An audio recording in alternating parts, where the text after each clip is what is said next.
अस्सलाम वालेकुम dear students. उम्मीद है कि आप लोग ठीक होंगे। I am your chemistry teacher and today our chemistry SLO topic is neutralisation reaction. Dear students, अगर आप लोगों को याद हो, हमने प्रीवियस जो लेक्चर डिस्कस किया था वो था types of acid and base. Students, उसी टॉपिक को आगे कंटिन्यू करते हुए कुछ चीज़ों को, कुछ रिएक्शंस को ये चैप्टर और एक्सप्लेन करता है। इस चैप्टर में जो है हम न्यूट्रलाइजेशन रिएक्शन पढ़ने वाले हैं, इसका मतलब क्या है, न्यूट्रलाइजेशन का मीनिंग क्या है। अगर आपको ये नेम दिख रहा है तो इसका मतलब है न्यूट्रल। न्यूट्रल से ये वर्ड आपके पास निकला है, विच मीन्स के neutralisation reactions are those chemical reactions in which an acid react with a base to form salt and water. इसमें हमें ये देखने को मिलेगा इस तरह के रिएक्शंस में कि हमारे पास न्यूट्रलाइजेशन रिएक्शंस वो रिएक्शंस कहलाए जाएंगे जिसमें जब कोई भी एसिड बेस के साथ रिएक्शन करेगा तो हमें दो तरह की चीजों की फॉर्मेशन करके देगा। एक सॉल्ट की फॉर्मेशन करेगा और एक वाटर की फॉर्मेशन करेगा। ये इसका अपना स्पेसिफिक प्रोसेस है, ठीक है। सिमिलरली याद रखिएगा कि जो इस तरह के रिएक्शंस होते हैं ये हमारे पास एसिडिक और बेसिक प्रॉपर्टीज को क्या करते हैं, रिएक्टेंट के एसिडिक और बेसिक प्रॉपर्टी के बारे में हमें क्लेरिफिकेशन देते हैं कि ये जो हमारे प्रोडक्ट्स है, इसमें जो बनने वाला सॉल्ट है, इसमें जो बनने वाले सॉल्ट फॉर्मेशन है, क्या वो बेसिक इन नेचर है कि एसिडिक इन नेचर है। इसको क्लियर करने के लिए आप क्या करते हो, न्यूट्रलाइजेशन रिएक्शन के बारे में डिस्कस करते हो। इसकी अगर proper definition according to your books देखी जाए, इसमें ये एक्सप्लेन करते हैं कि neutralisation reaction is the reaction between an acid and a base that produce salt and water. इसमें हम ये देख रहे होते हैं कि न्यूट्रलाइजेशन रिएक्शन वो रिएक्शंस कहलाए जाएंगे जिनमें आपके पास एसिड और बेस जब रिएक्शन परफॉर्म करेंगे तो दो तरह के प्रोडक्ट्स की आपके पास क्या होगी, फॉर्मेशन होगी। जैसे आप लोग के लिए मैंने कुछ एग्जांपल्स को यहाँ पर एक्सप्लेन किया है। फॉर एग्जांपल नंबर 1 पर थोड़ी सी डिस्कशन कर लेते हैं। For example, hydrochloric acid react with sodium hydroxide. अगर नॉर्मली आप किसी एसिड को बेस के साथ रिएक्ट करते हो तो आपके पास जो प्रोडक्ट बनेगा वो एक सॉल्ट की फॉर्मेशन होगी जो मेन प्रोडक्ट कहलाया जाएगा, और साथ साथ आपके पास वाटर मॉलिक्यूल के वेपर्स की भी फॉर्मेशन होगी। ये जैसे कि इस रिएक्शन को मैंने थोड़ा एक्सप्लेन कर दिया है। HCl यहाँ पर एसिड की कंसिस्टेंसी को शो कर रहा है, NaOH एक बेस है जो बेस को रिप्रेजेंट कर रहा है। जब इन दोनों ने रिएक्शन परफॉर्म किया तो आपके पास दो चीजों की फॉर्मेशन हो गई, एक आपके पास है NaCl सॉल्ट और दूसरा आपके पास है H2O water. Similarly second example की तरफ अगर हम लोग चले जाए, एग्जांपल नंबर 2 को डिस्कस कर दें, तो इसमें जो सल्फ्यूरिक एसिड है वो नॉर्मली रिएक्ट करेगा पोटेशियम हाइड्रोक्साइड के साथ। सल्फ्यूरिक एसिड H2SO4 को जब हम नॉर्मली पोटेशियम हाइड्रोक्साइड के साथ रिएक्ट करते हैं तो ये हमें एक पावरफुल साल्ट की फॉर्मेशन करके देता है जो कि पोटेशियम सल्फेट। और जैसे कि हमने कहा था कि न्यूट्रलाइजेशन रिएक्शन में सॉल्ट के साथ साथ वाटर के मॉलिक्यूल्स की भी फॉर्मेशन होगी, तो यहाँ पर इस सॉल्ट के साथ आपके पास वाटर की फॉर्मेशन भी होगी। याद रखिएगा कि हमेशा न्यूट्रलाइजेशन रिएक्शन में एसिड और बेस रिएक्शन परफॉर्म करेंगे और दो ही प्रोडक्ट्स आप लोगों के पास बनेंगी, एक आप लोगों के पास सॉल्ट होगा और दूसरा आप लोगों के पास वाटर मॉलिक्यूल्स होंगे। डियर स्टूडेंट्स, जैसे कि मैंने आप लोगों को बोला कि न्यूट्रलाइजेशन रिएक्शन अपने आप में ही एक क्लेरिफिकेशन रखता है, इसीलिए हम इसके कुछ बेसिक कैरेक्टरिस्टिक को डिस्कस कर रहे होते हैं। इसके कैरेक्टरिस्टिक में 3 कैरेक्टरिस्टिक को बहुत ज्यादा एक्सप्लेन किया जाता है रैंडमली। सबसे पहला आप लोगों के पास है formation of salt and water, कि जब भी न्यूट्रलाइजेशन रिएक्शन का जिक्र किया जाएगा तो उसमें हम ये चीज देखते हैं कि हमेशा आपके पास सॉल्ट और वाटर की फॉर्मेशन होगी। ये इसका सबसे मेन और इंपॉर्टेंट कैरेक्टरिस्टिक है। इसके बाद याद रखिएगा कि हीट जरूरी है कि न्यूट्रलाइजेशन रिएक्शन में आपके पास प्रोड्यूस होगा, क्योंकि जितने भी न्यूट्रलाइजेशन रिएक्शन है वो आपके पास बेसिकली एक्सोथर्मिक रिएक्शंस कहलाए जाते हैं।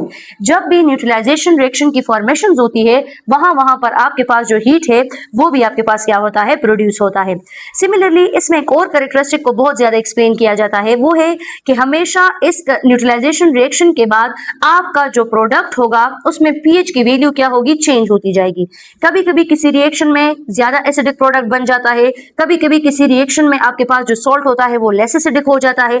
इसीलिए कहते हैं कि जब न्यूट्रलाइजेशन रिएक्शन परफॉर्म हो रहा होता है तो उसमें हम अलग अलग पीएच की वैल्यूज को न्यूट्रल सॉल्यूशन के साथ एक्सप्लेन कर रहे होते हैं। मतलब इसका ये हो गया कि बहुत सारे सोल्ट्स आपके पास इस तरह से बनते हैं कि उनकी जो नेचर होती है आप लोगों के पास, कहीं पर एसिडिटी का लेवल ज्यादा होता है, कहीं पर एसिडिटी का लेवल कम होता है, और कभी कभी तो सोल्ट्स को न्यूट्रल स्टेट पर ले जाने के लिए भी न्यूट्रलाइजेशन रिएक्शंस को परफॉर्म किया जाता है। इससे आगे अगर हम थोड़ा सा मूव करें तो थोड़ा सा जनरल टाइप्स न्यूट्रलाइजेशन रिएक्शन के एक्सप्लेन किए गए हैं आप लोगों के लिए। याद रखिएगा कि न्यूट्रलाइजेशन रिएक्शन के कुछ इंपॉर्टेंट टाइप्स है जो हमें उसके अलग अलग रिएक्शन की कैटेगरी के बारे में एक्सप्लेन करके देते हैं।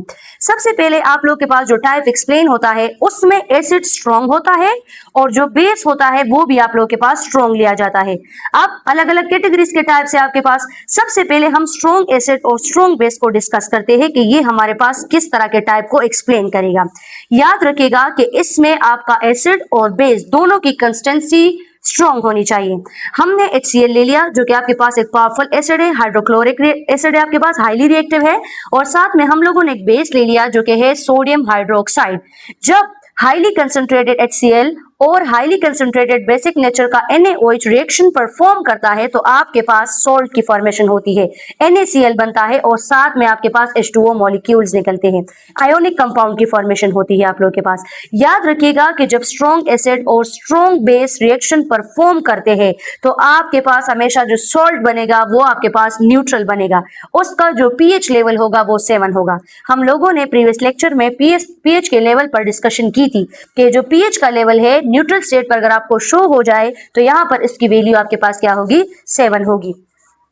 अब चलते हैं थोड़ा सा हम इसके सेकंड टाइप के ऊपर। सेकंड टाइप में अगर हम देखें तो इसमें एसिड स्ट्रॉन्ग होता है और बेस आपके पास क्या होता है, वीक। हम सिंपल वर्ड में कह सकते हैं कि इसमें आप स्ट्रॉन्ग एसिड को वीक बेस के साथ क्या करते हो, रिएक्ट करते हो।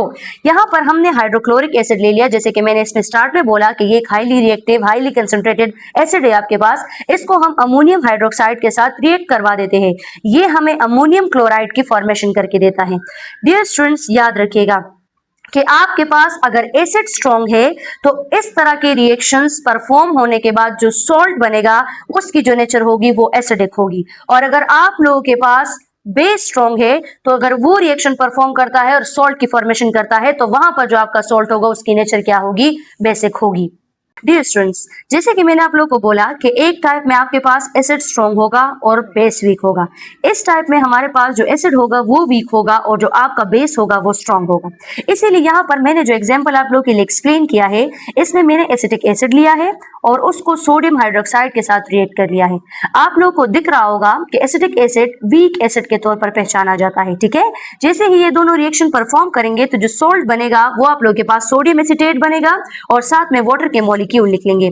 याद रखिएगा कि इस तरह के टाइप्स में जहां पर एसिड वीक होता है और बेस स्ट्रॉन्ग होता है वहां पर जो सॉल्ट की फॉर्मेशन होती है उस सॉल्ट को हम बेसिक इन नेचर सॉल्ट मानते हैं, वहां पर बेस आपके पास क्या होता है, क्लियर होता है।